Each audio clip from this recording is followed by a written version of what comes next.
Chante FM, a rádio que te ouve. Bom dia, boa tarde, meio-dia em ponto agora, né, dessa terça-feira. Sejam todos bem-vindos aqui ao programa Escutando Direito, começando um novo programa com a nossa advogada criminalista. Sente poder, hein? Sente poder, né? Tá achando que ela é qualquer advogada?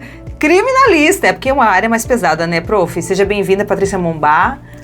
Muito obrigada, estava morrendo de saudade da Rádio Chante FM, animada com um programa novo. Vou fazer uma piada, você se descobriu ano passado no microfone, né? Você gosta do microfone, né? Adoro.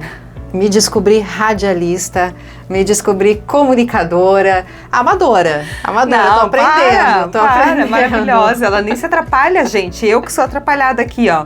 E ela adorou o microfone, eu só sei que te faz feliz. Me faz feliz. Então tá tudo certo, é isso, tá? Que bom, e que bom que você continua aqui com a gente. Agora o programa mudou um pouquinho.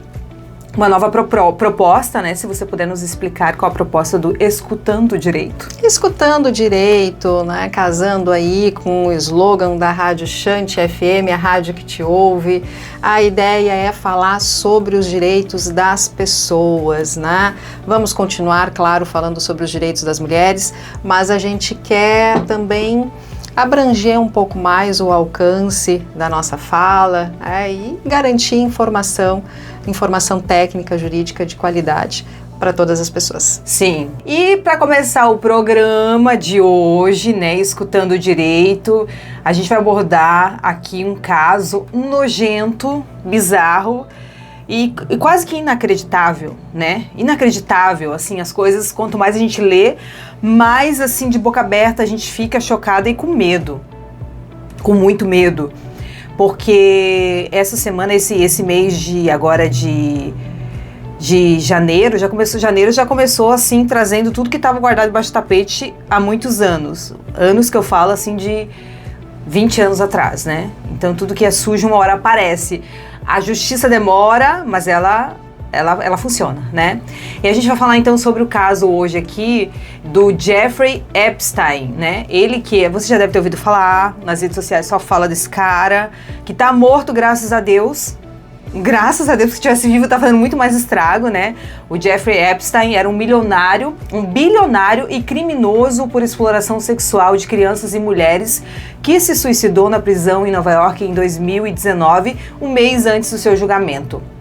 O Trump, né, que é o presidente dos Estados Unidos, todo mundo conhece, ele prometeu que se ganhasse a eleição, ele iria liberar os arquivos de investigação aí do Departamento de Justiça dos Estados Unidos a respeito do caso Epstein. E essa semana, né, ele acabou liberando aí 3 milhões, ele não, né, o Departamento de Justiça e os demais que foram pra cima, né, que falaram, você prometeu, agora libera, cadê, né? Claro que ele deu uma olhadinha antes pra ver se ele não aparecia lá, ou deu uma apaziguada pra ver onde, aqui eu posso aparecer, aqui não. Enfim, essa semana ele liberou então 3 milhões de páginas sobre o assunto, são e-mails, são áudios, são mensagens, são imagens, né, são vídeos do caso. O tal do Epstein tinha uma ilha, um avião, um iate, e nesses lugares aconteciam muitas coisas. Eles faziam todo tipo de coisa que você possa imaginar, da mais nojenta que possa existir, com uma grande elite. E essa grande elite do mundo inteiro, onde tem ex-presidente, onde tem ex-príncipe, que foi depois destituído do seu cargo, né? Cientistas, gente milionária, bilionária, enfim, pessoas famosas e ricas, a elite podre do mundo, porque esse pessoal é podre, né? E faziam todo tipo de coisa, inclusive a violência sexual, era exploração de menor de idade, tráfico de criança.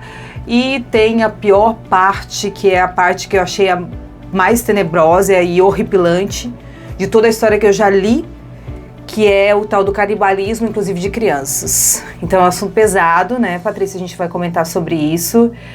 O tal do Epstein, né, ele trabalhava, parece que nos arquivos que foram encontrados, ele trabalhava com códigos, ele falava com as crianças, falava com as pessoas, né, quando o assunto era voltado para criança, o tema era criança, né, tráfico e exploração sexual de criança, os códigos era pizza, hot dog, era comida, né, Então eu devo tomar um ar, deixa eu se falar. Nojento, não é?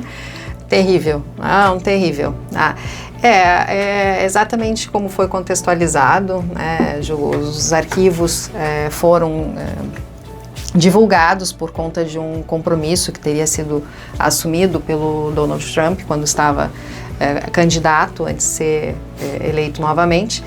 E são 3 milhões, né, de páginas de documentos. Então é um caso muito documentado, né, com fotografias, com vídeos, enfim, né, e que envolve uma série de condutas criminosas. E o que chama a atenção, e até tu falou que ele morreu em 2019, né, teria cometido suicídio na prisão. Eu lamento porque ele não foi punido, né? Então isso eu lamento, ele não ter respondido pelas condutas criminosas. E uma outra questão também desse caso é que ele tinha feito um acordo com a justiça norte-americana para cumprir 13 meses, né, 13 de meses. pena, tá? Então, tanto é que esses casos que estão vindo à tona agora, eles são do início dos anos 2000. Então, casos ali documentados de condutas que teriam sido praticadas por ele entre os anos de 2013 e 2005, mais ou menos. De 1990 até 2000 e pouco, mais ou menos esses casos, né? Que tem até uma mulher, uma brasileira, que dá o seu depoimento, que ela, com menor de idade, foi abusada por ele, né? Foi estuprada por ele. Porque muitos casos muito antigos prescreveram, tá?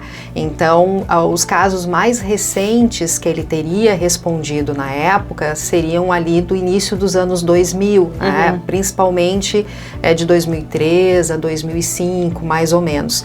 E aí, por conta dessas condutas, ele teria feito um acordo, se declarou culpado, né, por essas condutas, e teria feito um acordo para cumprir 13 meses.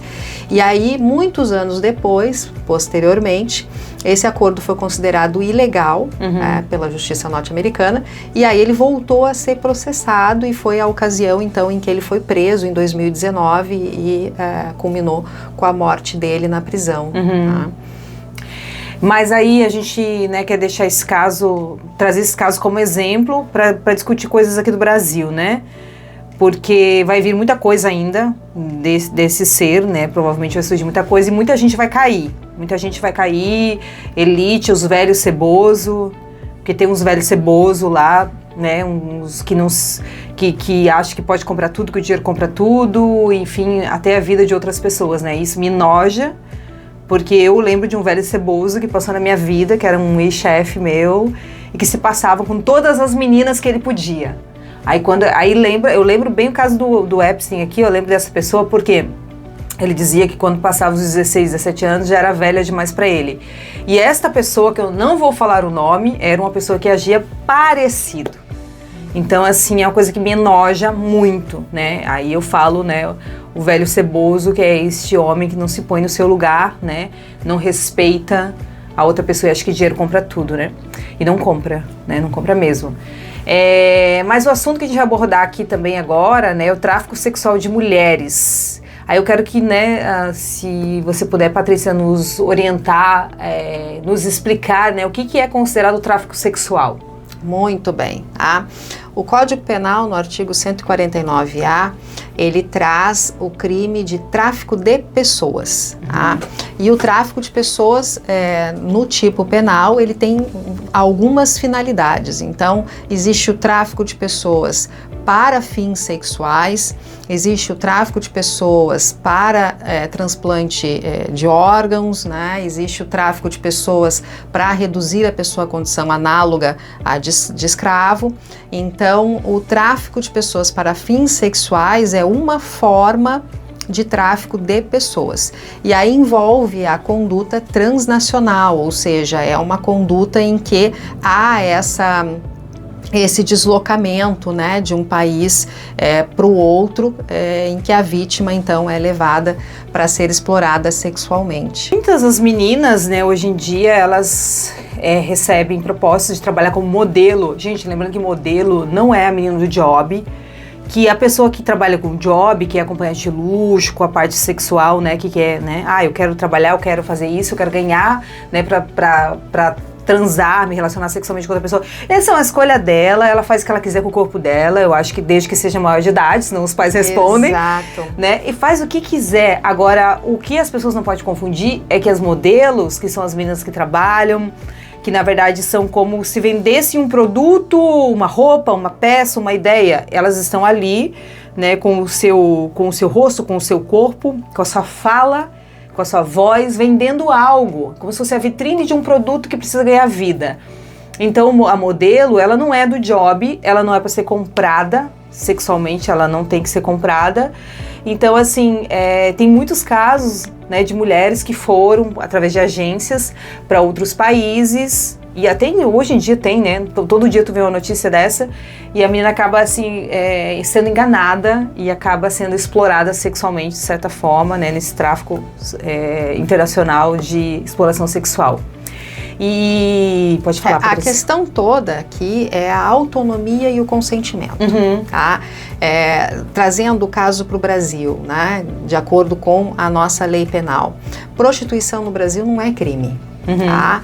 Desde que seja maior de idade, e esteja consentindo e esteja sendo autônoma, né? Sim. Então parte da menina e do menino, enfim. E é uma conduta consciente, consentida e autônoma.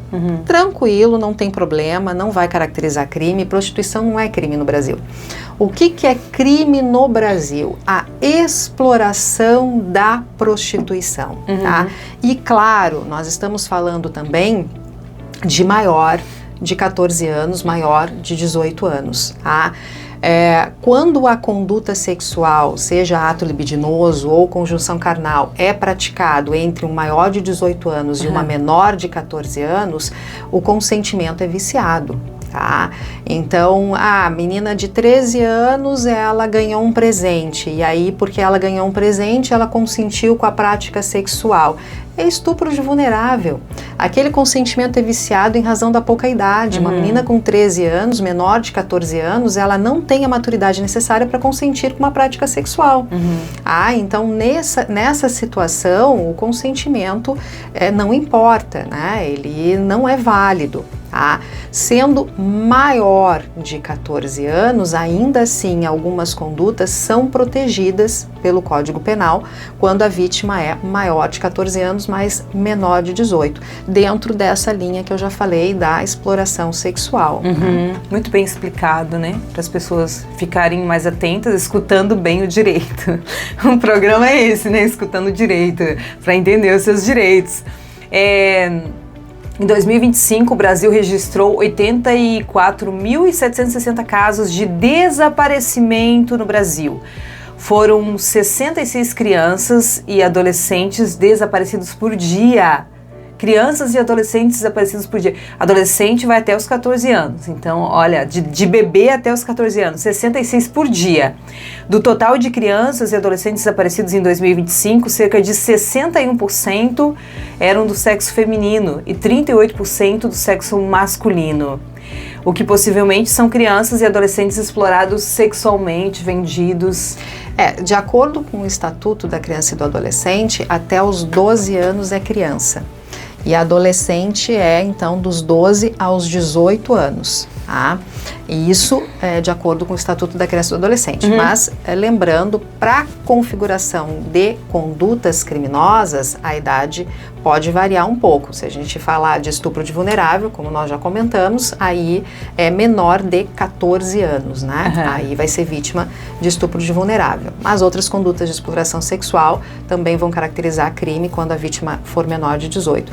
Ou, claro, o tráfico de pessoas para fins de exploração sexual, né, de tráfico de pessoas para fins sexuais, independe da idade, né? Então, se não tiver ali o consentimento da vítima, ou se ela estiver numa circunstância, numa situação de fato abusiva, né, e sendo explorada sexualmente, também vai caracterizar a conduta criminosa, independente da idade da vítima. Pois é, mas o que uma criança de 4, 5 anos vai entender de consentimento? por isso uma que criança... é irrelevante. Mas é triste se você analisar, que coisa mais triste que existe, né? E eu não sei se você assistiu O Som da Liberdade, um filme, se vocês assistiram. Se não assistiram, assistam, por favor. Eu não sei se tá na Disney Plus, na Netflix não tá. Eu assisti 2 vezes no cinema, que é um filme baseado em... É uma história real, é contado, né? Na história do agente Tim Ballard, que é um agente de segurança nacional americana que prende consumidores de pornografia infantil.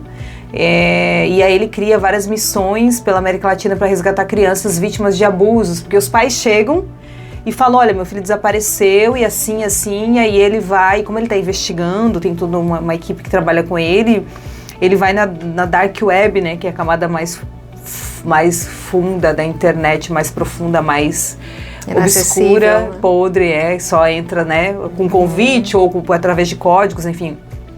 E lá era onde as crianças eram traficadas, né, eram vendidas a fim de exploração sexual mesmo. E eram crianças pequenininhas, eram bebês, eram crianças de bebezinhos, bebês recém-nascidos, gente. E tem gente que gosta, os pedófilos são pessoas mentalmente doentes que apresentam um perigo. Acho que o maior perigo para a sociedade é um pedófilo, sabe? Que deveria ficar trancado, enfim, recebendo seus tratamentos específicos, porque, né, vai que tenha passado pelo mesmo na infância. A gente não tá aqui para julgar, a gente tá aqui para trazer os fatos, né? E pensar no melhor, né? Então, eram homens velhos que abusavam, era toda uma rede, uma rede de gente que se consumia, que se beneficiava, era muito dinheiro envolvido. Então esse filme, O Som da Liberdade, ele conta a realidade desse agente, né, o Tim Ballard, que foi atrás, enfim, ele fez todo um trabalho para resgatou muitas crianças, mas o filme é triste. Tu não assistiu ainda? Não. Tem que assistir. Tem que assistir, tá? Porque o negócio é assim, ó, dói em ti, pra quem tem filho. O que tu vê lá é inacreditável, sabe? As conversas, o pedófilo falando sobre a criança, como se a criança fosse uma comida, sabe? Ele fala e enche a boca de água, sabe? Quando ele fala, sabe? O pedófilo fala da criança e o pedófilo fala de... Aí, inclusive o ator, o Tim Ballard, né, o ator no caso é o Jim Caviezel, acho que é o nome dele, maravilhoso ator, né? Ele precisa entrar na mente do pedófilo e conversar e se mostrar interessado pela criança, e entrar no diálogo, para que o pedófilo se abra e confesse para ele algumas coisas, ele tenha provas para prender. Então, ele passa por um momento lá que depois ele fica enojado de si mesmo, sabe? E é muito triste, porque crianças assim são vendidas para todo lugar do mundo que os pais nunca mais vão encontrar na vida. Não tem como encontrar, sabe? Aí imagina uma criança que cresce nesse meio, ela não tem estrutura emocional para sair do meio. Não. É uma indústria gigantesca, né? E que movimenta muito dinheiro. E não é à toa que tem organizações, porque voltando ao caso do Epstein, era uma organização criminosa, então existia ali uma estrutura, então ele no comando dessa estrutura, mas tinham as pessoas que eram responsáveis por aliciar, tanto menores de idade, crianças, quanto mulheres jovens, né? Então tinha as pessoas que eram responsáveis também pelo deslocamento das pessoas que estavam sendo exploradas sexualmente, tinha os consumidores, né? Aqueles que estavam ali se aproveitando dessa estrutura criada, a elite podre, né? A elite podre, deixa eu falar de novo, a elite podre de homens ricos e cebosos. E então era uma organização criminosa. Se a gente trouxer para a lei penal brasileira, incidiria na lei que tipifica o crime organizado. Né? Então, e uma infinidade de outras condutas criminosas que estão previstas na lei penal brasileira, inclusive no Estatuto da Criança e do Adolescente. Se essas condutas tivessem sido praticadas hoje no Brasil, de acordo com a nossa legislação, ele incidiria numa infinidade de crimes muito graves, né? E com essa quantidade de provas que já foram apresentadas ao mundo, renderia uma condenação de algumas centenas de anos. Uhum. Sim, essas pessoas, as ricas e influentes, com certeza cairiam, né? Todas, né? Porque esses ricos e influentes lá que são citados nos arquivos, né? Eles estão preocupados, estão se manifestando, estão se mexendo. Mas será que eles vão responder por isso?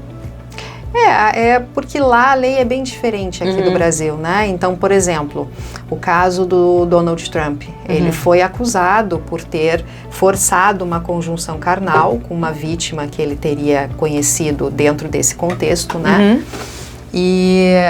Mas a própria vítima desistiu do processo em 2016, tá? Algo que já não aconteceria no Brasil. Sim. Porque no Brasil os crimes sexuais, eles são crimes de ação penal pública incondicionada. Então o que isso significa? Uma vez iniciada a investigação, uma vez iniciado o processo, é irrelevante a vontade da vítima. Ela não precisa nem representar, nem querer. Não. Né? Então, uma vez iniciado, uma vez que a justiça tome conhecimento daquela prática, vai acontecer a investigação e, se tiver elementos de convicção, vai virar uma ação penal, né? E mesmo que a vítima volte atrás e diga que não quer, a vontade dela é irrelevante. Então, no Brasil, a situação é diferente, né? Do que lá nos Estados Unidos. Sim, sim. Aí a gente não pode reclamar muito da justiça brasileira, meu povo, né? A gente reclama, porque a gente sempre tem algo para reclamar, mas a justiça brasileira, em muitas questões, ela é tardia, mas não falha, né? A justiça brasileira, se a gente for analisar do ponto de vista teórico e legislativo, ela está muito à frente da justiça norte-americana. Tá? Então, algumas situações que a gente observa que aconteceram lá, nesse caso do Epstein, no Brasil não teria acontecido. A começar por uma pena de 13 meses por essas condutas. Por todos esses crimes, Por todos esses crimes. Agora a gente vai falar um pouquinho aqui também sobre o Brasil, né? Sobre as questões de exploração sexual que aconteceram com pessoas famosas, com artistas. E antigamente se tinha... Agora deu uma paradinha, assim, porque acho que as leis também se tornaram relacionadas às mulheres, né? Elas se tornaram mais rígidas, né? Elas nos defendem mais, são mais atuantes. Ainda há muito para melhorar, mas com certeza está muito melhor, tu como advogada pode falar, agora do que há 20 anos atrás, né? Com certeza, não, com certeza. Tá? Os próprios crimes sexuais previstos no Código Penal, os crimes contra a dignidade sexual, eles sofreram uma reforma em 2009 que trouxe um esclarecimento maior a respeito dessas condutas, tá? E trouxe também um rigor maior na punição para essas condutas. E a partir de 2009, outros tipos penais que foram inseridos como crimes sexuais que não existiam antes, né? A própria importunação sexual, que hoje é uma conduta sexual, uma conduta criminosa, um crime sexual e que tem uma pena significativa, está previsto no Código Penal desde 2015. Sim, porque esses relatos aqui são antes de 2015, né? Escândalos na Rede Globo, que todo mundo conhece, né? Que as pessoas, as atrizes, precisavam fazer o tal do teste do sofá para conseguir alguns papéis, né? Inclusive isso não é boato, e todo boato tem um fundo de verdade. O boato não saiu do nada, galera. O boato não foi inventado. Muito difícil quando o boato pode ter sido aumentado, né? Mas alguma coisinha ali tem. Pode ter sido aumentado, pode ter sido manipulado, porque a gente não pode esquecer que as fakes existem, né? Sim. A fake news existe e é um desserviço para todos nós. Mas a gente tem que ficar atento, tem que investigar e observar. Sim, aí a gente vê que não é só boato, porque a atriz Samara Filippo, né, que todo mundo conhece, né, fez várias novelas, Malhação, Chocolate com Pimenta, América, várias novelas, ela é uma atriz maravilhosa. Ela, inclusive, outros atores como Oscar Magrini, Maria Zilda denunciaram, né, o escândalo que a Globo exigia que as atrizes... Alguns diretores, né? Alguns diretores, para conseguir papel nas novelas, tinham que fazer o teste do sofá, né? E que a Samara viu várias colegas de profissão perderem papéis em novelas porque se recusaram a ter relações sexuais com diretores. Olha só, é a elite podre usando o seu poder para se beneficiar, não é nem um trabalho profissional, né? Um trabalho onde a pessoa se aproveita daquela questão profissional para se beneficiar. Aí é o assédio sexual, né? Essa conduta caracteriza o crime do 316, do 216 do Código Penal, que é o crime de assédio sexual, que é exatamente a pessoa se utilizar de uma posição hierarquicamente superior à da vítima, né? Então ela tem um poder sobre a vítima para exigir favores sexuais, que é o que acontecia. Então o diretor dizia o seguinte: você só vai ter esse papel na novela se me fizer alguns favores sexuais, se submeter sexualmente à minha vontade, ao meu desejo, à minha lascívia, né? Então esse é o crime de assédio sexual. Sim, sim. Também algumas coisas que eu já vi, né? Em trabalhos, né, como eu venho no meio da comunicação, continuo aqui, graças a Deus, na Chante. A Chante aqui, ai gente, olha, eu tento ao máximo ser o mais correto possível, né, para que nunca ninguém fale alguma coisa que não foi bom, né, e para que tu se sinta livre para ser quem tu é, né. Eu acho que essa ideia da Chante, né, a rádio que te ouve, que te escuta, que te vê, eu acho que tá em dia, né. Vou perguntar para advogada aqui, gente, criminalista, tá em dia? Que tu acha? Com certeza, tá super em dia. Ai, ufa!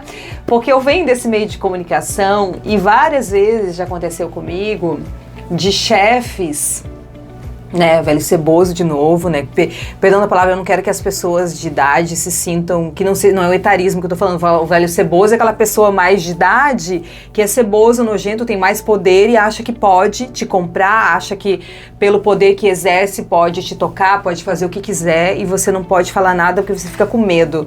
Porque isso que eu me refiro. Tem condutas que são praticadas por esse perfil de abusador, né, mas lembrando sempre que os crimes sexuais podem ser praticados em qualquer idade, inclusive por adolescentes. Sim, sim.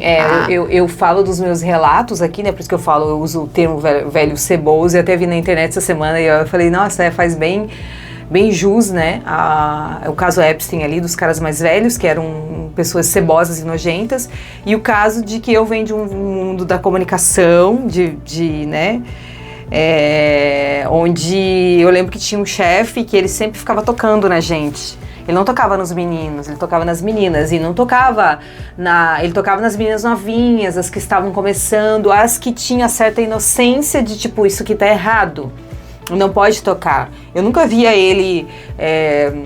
uma vez ele pôs, inclusive, mão na minha perna, tipo, como se fosse, mas eu nunca vi ele colocando a mão em nenhum homem, sempre nas mulheres, abraçando, segurando a cintura. Então era um negócio que eu olhava aquilo e eu via que às vezes, eu já me esquivava, né? Mas a menina, né, que estava ali chegando nova, que era a vítima, não sabia como se esquivar porque ela ficava com receio.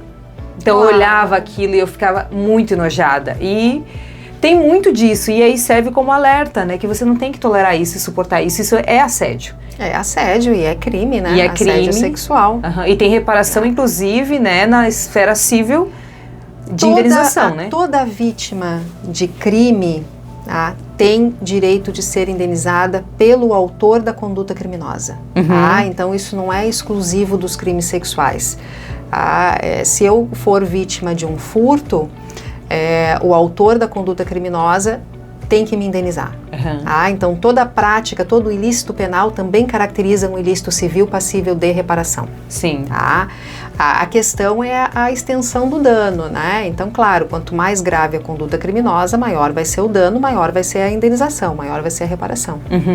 Então que fique, né, qual seria a dica que você poderia deixar para essas, usando esse caso que eu citei, para essas meninas mais novas, mais jovens, que começam uma empresa onde o chefe meio que se passa, ou o gerente, alguém num cargo maior, né, se passa de ficar tocando, ela pode chegar e avisá-lo de que não é legal, porque muitas têm medo de, vou ser demitida por falar, então elas não falam. Qual que seria a atitude correta dela, até para que não perdesse o emprego e também não tivesse que tolerar aquilo para manter o emprego? Muito bem, buscar na empresa os canais que são específicos para a escuta, as ouvidorias, muitas empresas têm, né? Que são canais de denúncias. Sim. Tá? Então, essa denúncia, ela pode ser feita nos canais específicos da empresa e ela pode ser, inclusive, anônima, porque daí a empresa, ela adota as medidas com relação à pessoa que foi denunciada, sem que a pessoa saiba quem a denunciou. Mas aí a pessoa já fica sabendo que a empresa está de olho nela, né? Então, isso pode ser muito vantajoso para evitar represálias para a pessoa que está sendo vítima desse assédio. Sim. Tá? Agora, se a empresa não tem um canal oficial de denúncia, se ela não protege, né, o anonimato da pessoa, da denunciante, o que eu aconselho é produza a prova. Sim. Tá? Então, hoje é mais fácil. Antigamente a gente não tinha celular com câmera, né, gravação de áudio. E essas condutas, elas não são praticadas diante de testemunhas, tá? Ninguém vai assediar sexualmente a vítima na frente de testemunhas, tá? Ou qualquer outro crime contra a dignidade sexual. Então, o que eu aconselho é, produza a prova. Sim. Se você vai conversar com o seu superior e pedir para ele não lhe tocar de forma inadequada, porque isso gera constrangimento, grava a conversa. Tá? Ah, mas essa conversa vai ser ilícita. Não vai. Não é, né? Entre duas pessoas, entre as duas, Exato, as duas partes, tá? não é. Se a gravação está sendo realizada por um dos interlocutores da conversa, aquela gravação é lícita, ela vale como prova, tá? Então, produza a prova. Se não surtir efeito essa conversa, se ele não parar com esse comportamento inadequado, ou pior, se a vítima sofrer uma represália, perder o emprego, ela já tem a prova que ela precisa para buscar os direitos dela.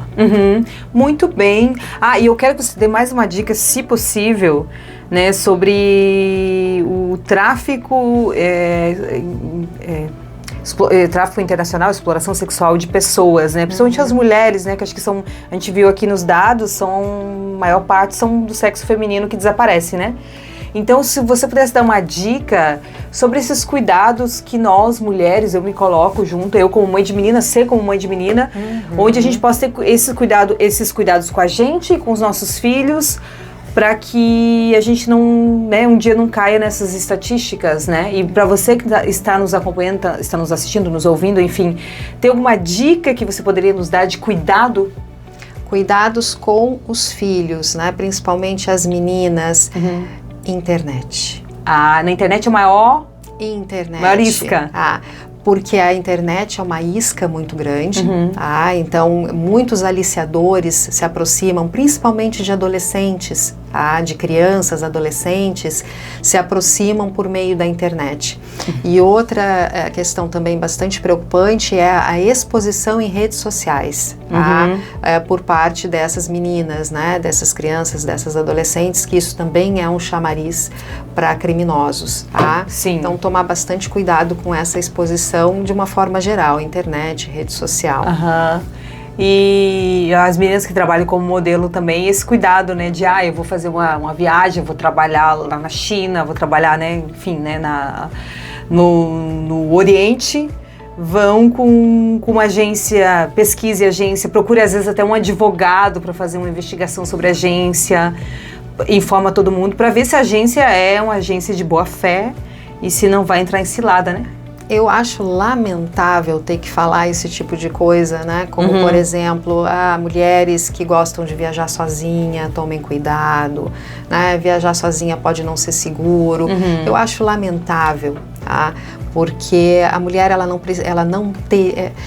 não é correto, não é justo que a mulher tenha que se cercear a sua liberdade, deixar de fazer coisas que gosta, deixar de frequentar lugares que gosta. Deixar de usar a roupa que quer usar. Deixar de usar a roupa que quer usar por medo de ser uma vítima. Eu acho isso profundamente lamentável. Tá?